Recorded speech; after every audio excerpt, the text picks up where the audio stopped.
Dahil sa pamamayagpag ng mga Duterte, mula sa dating Pangulo, hanggang sa kanyang anak na si VP Sara Duterte, ating alamin kung ano-anong mga lugar sa Pilipinas, ang solidong sumusuporta sa mga Duterte, sa larangan ng politika.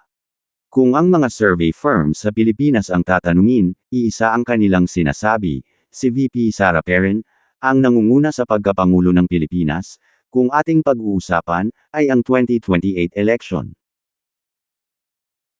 At kahit pa man ang mga survey sa social media, iisa ang sinisigaw ng publiko, si Sara Duterte, ang gusto nilang maging susunod na presidente ng Pilipinas. Subalit, ano-ano nga ba ang mga lugar, o rehiyon, na solido ang paniniwala, sa angkan ng mga Duterte? Narito ang mga lugar, kung saan pinakamalakas ang impluwensya ng mga Duterte. Number 7. Central Visayas. Ang Central Visayas, o Region 7, ay mayroong kabuuang botante, na 4.7 milyon sa ngayon. Ito ang mga probinsya, na kinabibilangan ng Cebu, kung saan ay tinaguri ang vote-richest province in the Philippines. Maliban sa Cebu, nariyan din ang probinsya ng Bohol, Siquijor, at Negros Oriental. Ang mga lugar na nabanggit, ay mga Bisaya-speaking provinces, kung saan, ay kayang makipag-usap ni Sara Duterte, sa kanilang natural na dialect.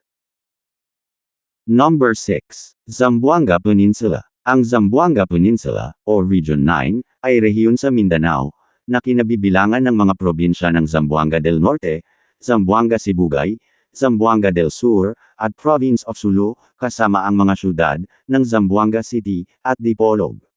Ang Zamboanga Region, ay mayroong kabuuang botante, na hindi bababa sa 2.8 milyon.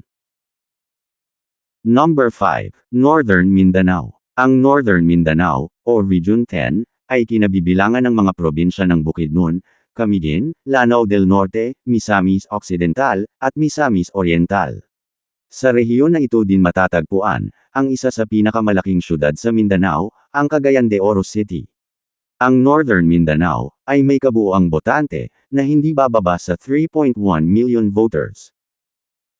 Number 4. Caraga Region. Ang Caraga Region, o Region 8, ay matatagpuan sa bahagi Peren ng Mindanao, na bumubuo sa mga probinsya ng Agusan del Norte, Agusan del Sur, Dinagat Islands, Surigao del Norte, at Surigao del Sur.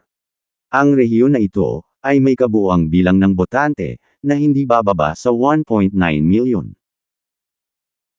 Number 3. Soc-Sargen. Ang Soc-Sargen Region, o Region 12, ay binubuo ng mga probinsya ng Cotabato, Sarangani, South Cotabato, and Sultan Kudarat.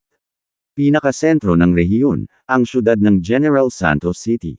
Ang Region 12, ay may kabuuang botante na hindi bababa, sa 2.6 milyon katao. Number 2.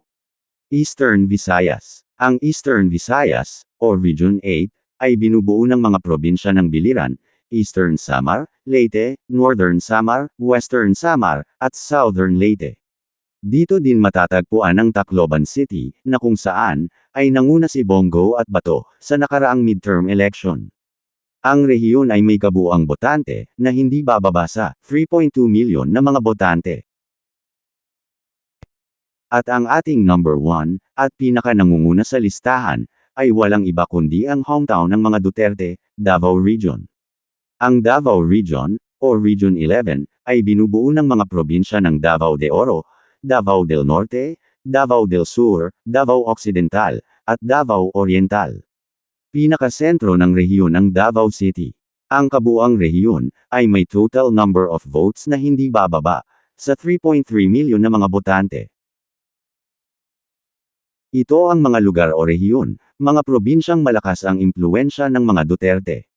Kung kaya hanggang ngayon, ay patuloy pa rin silang namamayagpag, at hindi basta-basta natitinag, dahil sa solidong suporta ng mga lugar na nabanggit. Ang mga dates na ito, ay nakabase sa resulta ng mga survey firms at institutions.